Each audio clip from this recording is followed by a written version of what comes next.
وكيل كابتن حمزة المسلوسي. كابتن محمد اهلا وسهلا بيك وتحياتي، مساء الفل.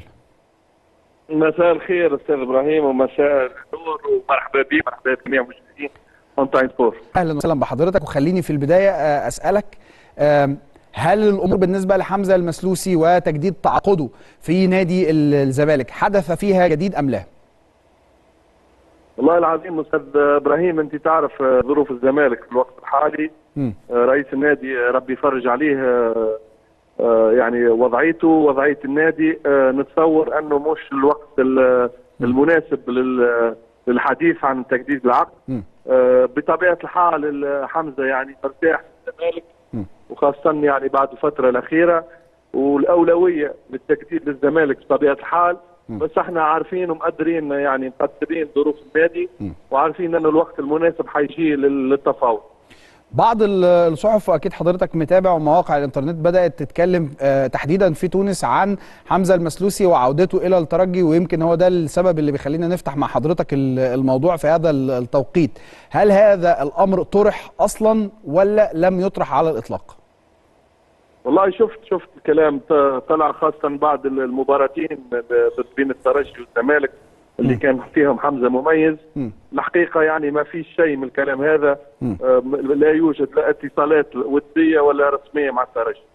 ما فيش على الإطلاق أي اتصالات، يبقى لا على الإطلاق لا رسمي ولا شفهي ولا استطلعوا رأي حضرتك ولا اتكلموا مع حمزة ولا أي حاجة خالص؟ ولا شيء. طيب ولا شيء لحد الآن، ما فيش ولا شيء. حمزة رغبته إيه؟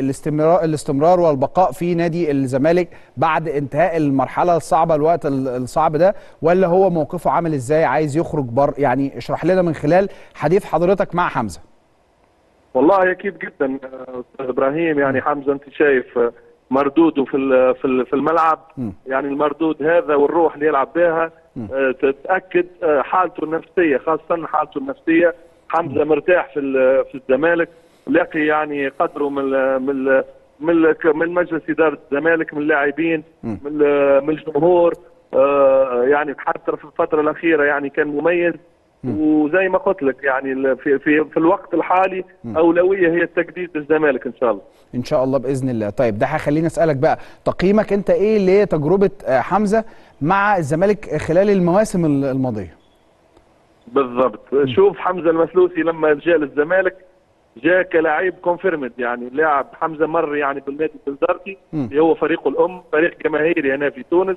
يعني وصل كابتن الفريق في عمر 23 سنة، فاز بالكاس مع البنزرتي، وصل نصف نهائي كونفدرالية. بعدين راح للصفاقسي 3 سنين في الصفاقسي، فاز فيها بكأسين وكان كابتن الصفاقسي. يعني وصعب احنا في تونس لما تسأل انه لاعب مش ابن النادي في الصفاقسي يعطيه اشارة قيادة، توريك يعني اللاعب عنده خبرة وعنده خاصة نفسيا لاعب مميز. لما راح للزمالك الناس كل تعرف انه الفترة الاولى كان بعيد على اللعب، كان 8 و9 اشهر بعيد عن اللعب لانه يعني ما جددش، ما خشش التمرين مع الفرقة في الزمالك. يعني الاندماج من الاول كان صعب، وكان رتم المباريات بعيد عليه، هذاك علاش ما اداش. لكن في الحقيقه بقدوم الكابتن فيريرا يعني عرف امكانيات حمزه، وعرف يوظفه في الملعب، عرف يوظفه كقلب دفاع ثالث، كباك يمين، يعني اكثر نزعه دفاعيه.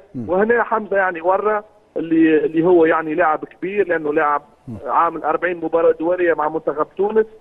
واهم شيء شوف في الفتره الاولى كابتن ابراهيم، انت يعني في الدوري المصري عندكم كثير تجارب، انه عرفت يخرج من الفتره الصعبه الاولى، لان الانتقادات كانت كبيره في السوشيال ميديا، في الاعلام، في كل شيء. وهذا خاطر اللاعب عنده خبره كبيره، يعني متعود وما جاوبش، ما يعني كان قابل للنقد لانه لاعب محترف وعنده ناس وراه، ناس قريب لا تنصح فيه. يعني عائلته كانت معاه، كانوا معاه اصحابه يعني عاونوه كثير، وعرف يطلع من الفتره ذيك. والحمد لله يعني في الموسم هذا، يعني الموسم الثالث، حمزه ماخذ دوري مرتين مع الزمالك، ياخذ كاس مصر، وان شاء الله ياخذ السنه هذه ياخذ لقب اخر. زعل حمزه بسبب استبعاده من منتخب تونس في المشاركه في كاس العالم، وهو كان واحد من الركائز في التصفيات المؤهله لكاس العالم؟ صح، يعني هذه نفس الشيء. يعني هذه كيف يعني حمزه حتى مدرب منتخب تونس اليوم طلع في لقاء اعلامي قال انا ظلمت حمزه المسلوسي، يعني حمزه كان مظلوم في قائمه المنتخب ما راحش كاس العالم، وزي ما شفت لا في رياكشن لا علق لا قال يعني تعليقات سلبيه على المنتخب، ارضاء بالقرارات نتاع المدرب. والحمد لله ان شاء الله حمزه المعسكر الجاي يعني نتاع المنتخب بنسبه كبيره باش يكون موجود فيه ان شاء الله باذن الله. اذا الاخبار مطمئنه بالنسبه لحمزه على صعيد نادي الزمالك، انه مستمر في نادي الزمالك وهناك راحه نفسيه لم يحدث وان طلب اللاعب بالرحيل، وحتى كما حضرتك قلت فيما يتعلق بما ينشر حاليا في فكره الانتقال الى الترجي لم يحدث اي تواصل لا على الصعيد الرسمي ولا على الصعيد الودي، وانه اللاعب مبسوط في التواجد في نادي الزمالك، وهي امور مهمه جدا على فكره بتفرق مع الجمهور انه اللعيب بيبقى شاري النادي في الظروف الصعبه ديت. واعتقد الكلام حاجه بتقوله ده بالتصريحات اللي بتقولها ديت وهي على لسانك، وهي ايضا كمان من خلال حمزه المسلوسي نفسه تصل الى مسامع جمهور نادي الزمالك بشكل واضح وصريح يعني.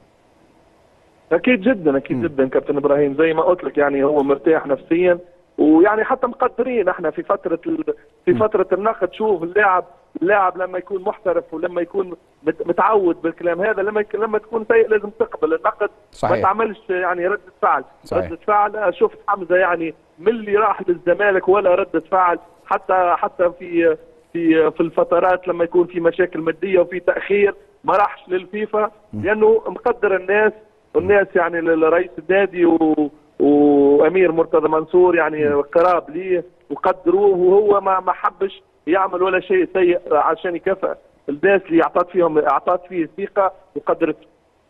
صحيح. كابتن محمد سلامه وكيل كابتن حمزه المسلوسي، بشكرك شكرا جزيلا.